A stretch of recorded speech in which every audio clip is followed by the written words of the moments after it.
Welcome to Lofty Pursuits and Public Displays of Confection in Tallahassee, Florida, where we make hard candy. Today we're going to be making some special candy for a local charity, the Big Bend Hospice. They're doing a fundraiser called Under a Magnolia Moon, and we're going to do crystal candy of magnolias for this. The sugar, having been heated to over 300 degrees, is poured on our candy cooling table, and it's already been flavored before we poured it with the raspberry oil to give it a great flavor. Our color palette today will be green for the leaves, white for the petals, and a little bit of yellow for the center of the flower. We stir in our food coloring, being careful to boil off all the excess water, and then we cut it into our palette of pieces. But the white is just the clear amber of the candy, and we've got to pull it to make it white.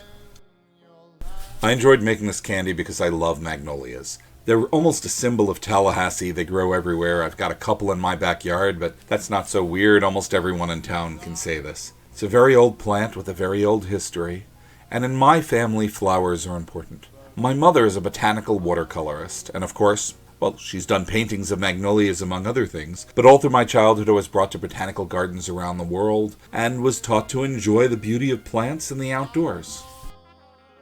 So when I heard that this year's theme for Big Bend Hospice's fundraising event was Under a Magnolia Moon, I figured I had my next crystal candy design well in hand. I thought making some candies would be a nice surprise. For the past 5 years, we've served ice cream, specifically hard root beer and soft root beer floats for the people who attend the event. But this year we also added our breakfast, so we decided to serve our breakfast shrimp and grits as well. And we had our bus out serving ice cream, and I was walking around handing out little bags of candy, and everybody was having such a wonderful night under a full moon. This was all held at Tallahassee Nurseries, one of the best botanical nurseries around, and there were about 2-3 dozen of us serving food from various restaurants that Tallahassee is known for, and they ended the night with a wonderful fireworks show.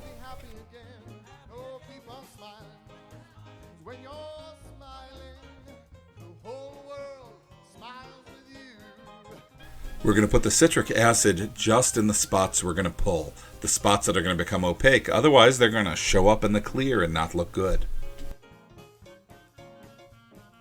Oh, and if over the past 2 weeks you've been looking for our lavender candy on our website, it's up now. It may not be up when you see this video, but we're going to put it up when this video goes up, and eventually it'll go back down. This candy has 3 opaque colors: white, yellow, and green. And because of the way we're going to be doing this today, I'm going to be pulling all 3 of them separately.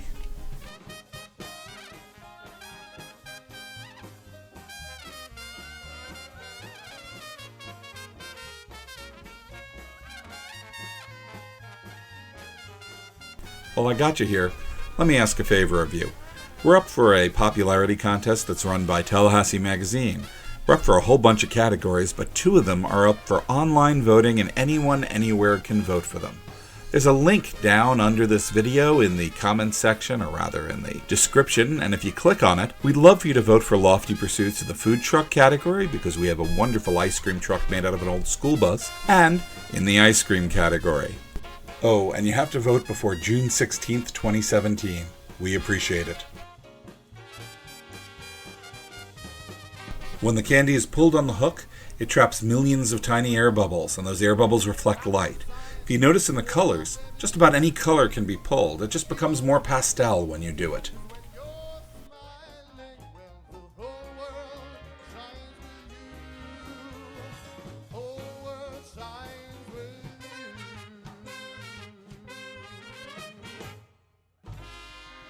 You know I like history, and magnolias are one of those plants that date back millions of years. The magnolia as you see it now can trace its roots back to an almost identical plant 20 million years ago. And you're going 20 million years? What's the difference? Well, they're flowers that predate bees. And they go back 95 million years to the oldest fossil record of a relative of them. So they've been around for a while. Now you're wondering, how did this work if they didn't have bees? How did they pollinate?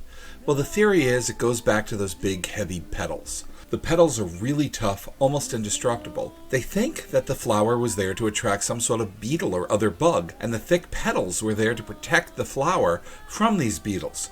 And when the beetles came in to try to chew, they pollinated the flower.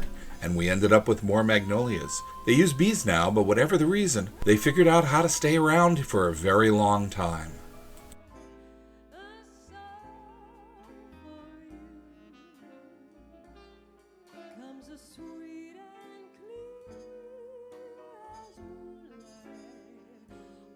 It's hard to make a tiny bit of a color, so we had to make more yellow than we're going to need, and we're going to make the yellow into a little cylinder, and we're going to let it cool so it'll stay round and be a nice yellow center for our flower. In this design, the flower actually has two types of petals. It has inner petals that need to be outlined to distinguish them from the outer petals. We're going to build this flower from the inside out, and we're going to start with the inside petals. We're going to apply some unpulled yellow to act as spacers, or to act as the lines that differentiate the inner petals from the outer petals.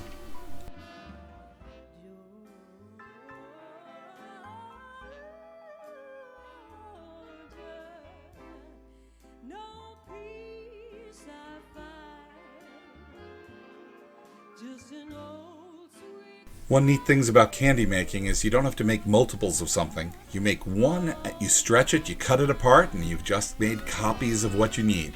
They get a little smaller each time, but if you plan ahead, it works out great.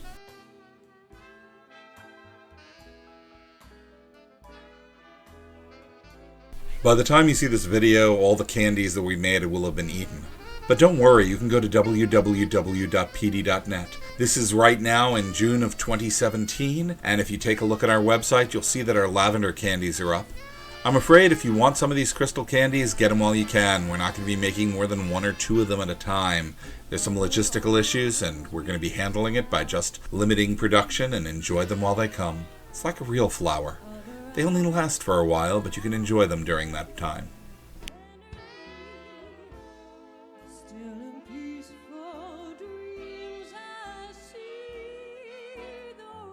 I've let the inner petals cool a little bit, and now I'm going to assemble them around the yellow center that I made earlier.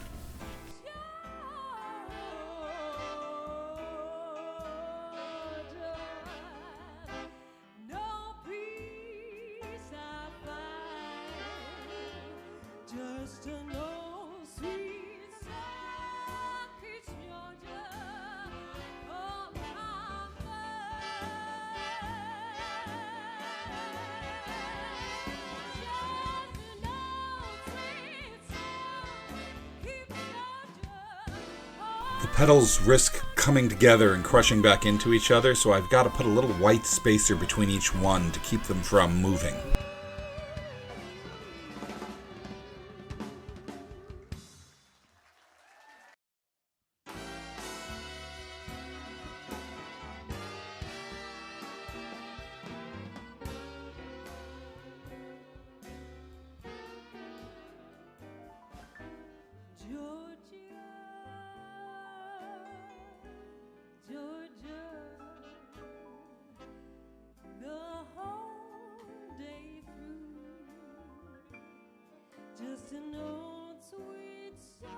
Since the outer petals are going to abut clear, they don't need an outline.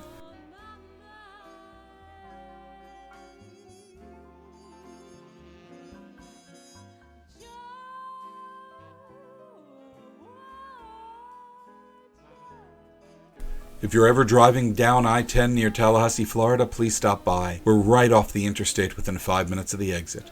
If you come by, you'll discover we serve a wonderful breakfast. We're in the middle of a toy store. Yes, Lofty Pursuits started as a toy store. And in the middle of that, you'll find a beautiful soda fountain that makes wonderful treats. Our candy area where we make the candy out front. On many days of the week, we don't have a particular schedule. And of course, you can always grab a board game from our demo section, sit down, and just enjoy yourself. It's Lofty Pursuits, of course.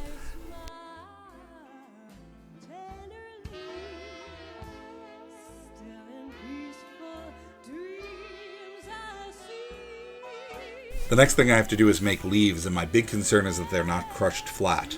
I prevent this by putting some clear spacers between them before I roll them onto the log itself of candy.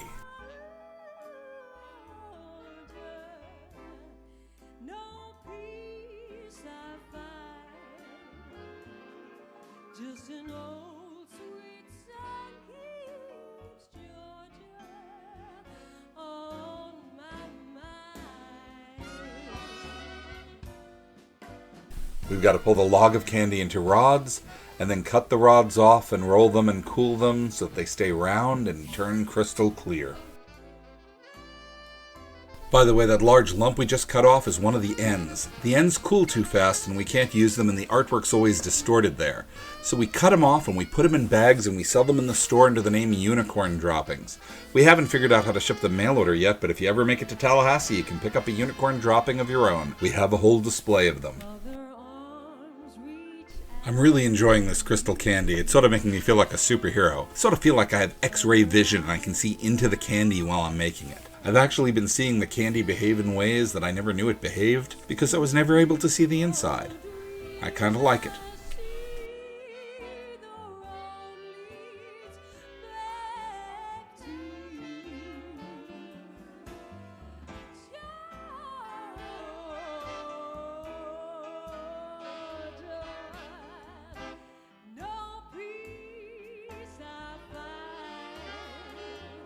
Just an old sweet song keeps me on my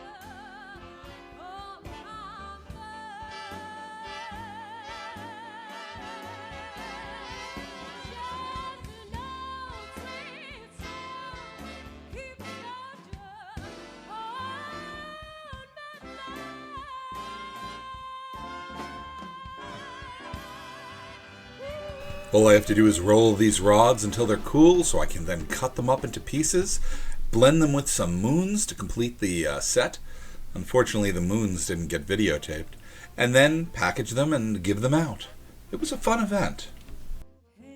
If you like this video, check us out. Check out our other videos here on YouTube.